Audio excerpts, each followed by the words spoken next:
మన జీవితం మన చేతుల్లోనే ఉంటుందమ్మా. మనం బాగుండాలన్నా జీవితంలో మనం చెడిపోవాలన్నా మనలోనే ఉంటుంది.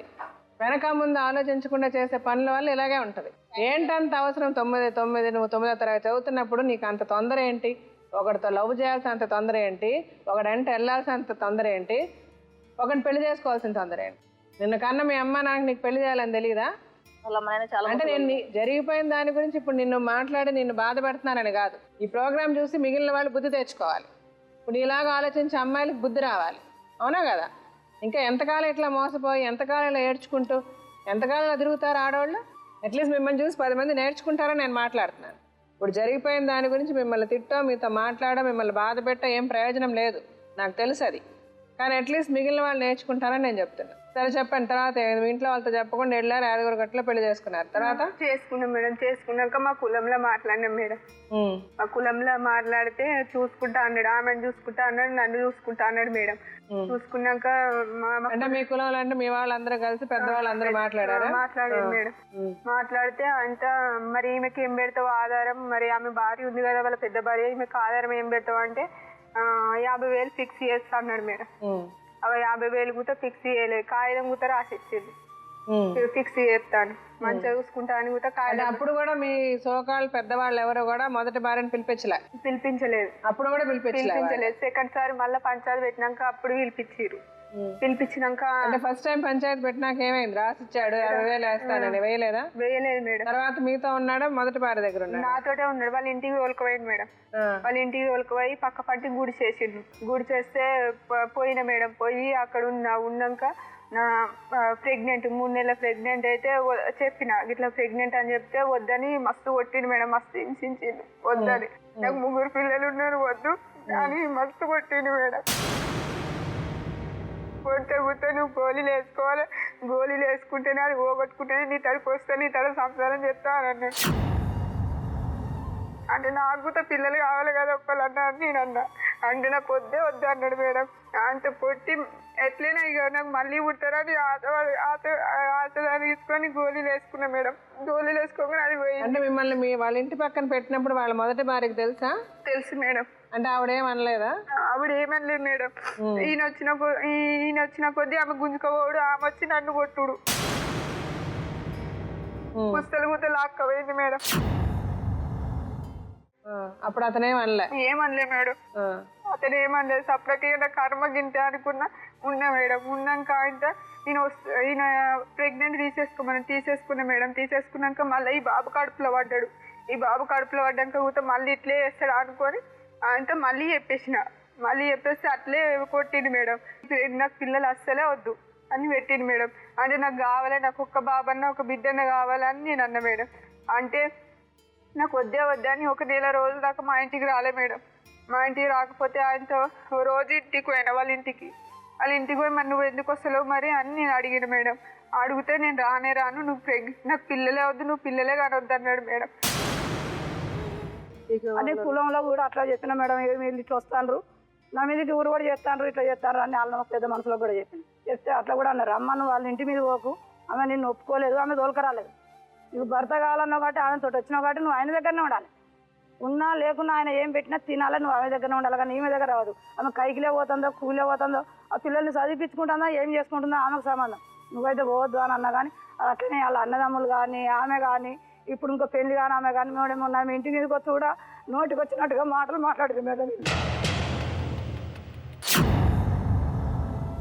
నేను ఇట్లా కూడా అన్నా నువ్వు అన్న తొలగొచ్చినావు అది తీడుతాను అంటే పడు అని ఈయన కూడా అన్నాడు. అంటే నువ్వు ఇట్లా అంటాడు లేకుంటే కొడతాడు మేడం. నేను భరించలేను, నేను ఉండలేను అని చెప్పిన.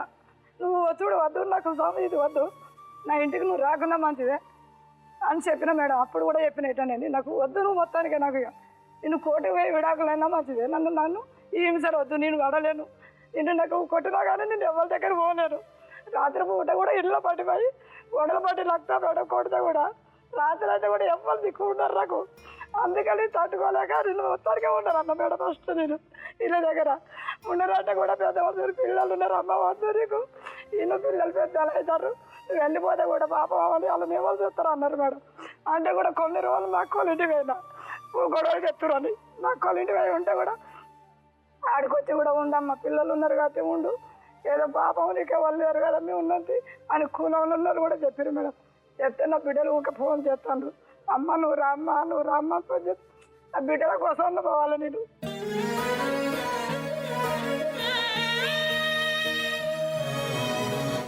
ఎడారిలో కోయిలా ఏది నీ పాట, తుఫానులో దీపమై మిగిలావి పూట.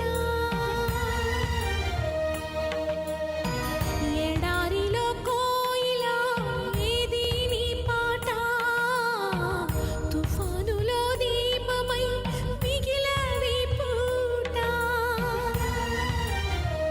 వీళ్ళు ఏ గొడవ పెట్టుకున్నా నేను పోలే మేడం. వీళ్ళు ఏం చేసుకున్నా నేను వాళ్ళు అడుగు పెట్టలేదు. ఒకనాడు ఈయన తాగిండు, ఏం చేసిండు వాళ్ళు ఆమె దగ్గర పోయిండట. పోతే ఆయన ఏం చేసిందంట, పండుకున్న చూసిందంట, మెత్త పెట్టిందట మేడం. మెత్త పెట్టిందట ముఖం మీద.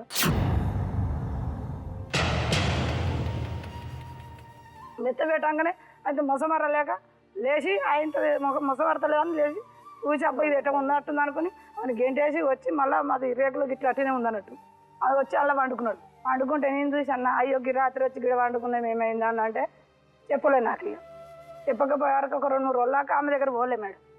పోకపోయే వరకు ఆయన ఆమె మా ఇంటికి ఊరికి వచ్చింది. మళ్ళీ 2-3 రోజులు పోకపోయే వరకు మళ్ళీ ఊరికి వచ్చింది. రోజు ఆమె ఇంటికి పోతానేమో ఏం లేదు, మా ఇంటికి 2-3 రోజులు రాకపోయే వరకు మా ఇంటికి ఊరికి వచ్చింది మేడం. మళ్ళీ ఊరికి వస్తే నేను అన్న నా ఇంటికి నువ్వు రావద్దు, నీ ఇంటికాడ ఉన్నప్పుడు నేనైతే రాను కదా, మీరు ఏ గొడవ పెట్టుకున్నా నేను వస్తలేను కదా, నా ఇంటికి నువ్వు రావద్దు, నా అడుగు దొక్కకు, నువ్వు పక్కకు జరుగు, నువ్వు బయటకు పో అని అంటే నేను వస్తా బరాబరి, నువ్వు వస్తావా రావా అని నాకు గలవాడి గుంజింది మేడం.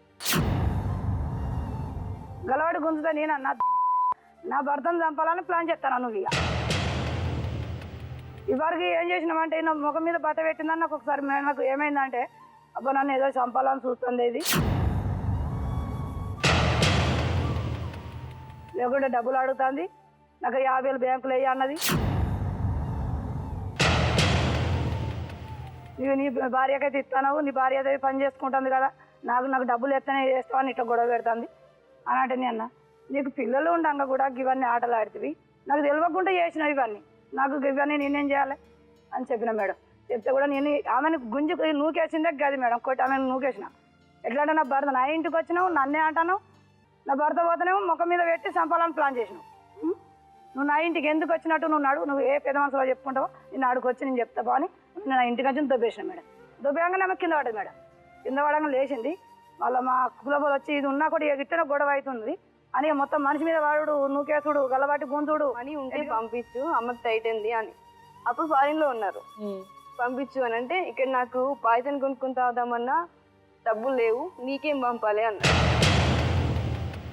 మరి నువ్వెందుకు తాగుతావు, మాకే మేమే తాగుతాం పాయిజన్ అని నేను అన్నా. నేను అలా అన్నందుకు ఆయన నన్ను ఏమని బ్లేమ్ చేశారంటే నన్ను చచ్చిపోమంది నా పెద్ద కూతురు అని బ్లేమ్ చేశారు. ఆయనకి ప్రతిసారి ఫోన్ చేస్తా శేఖర్ నా బతుకు ఇట్లా అని అంటే నీకు అక్కుమంటోడే ఉన్నాడు కదా అని అంటాడు.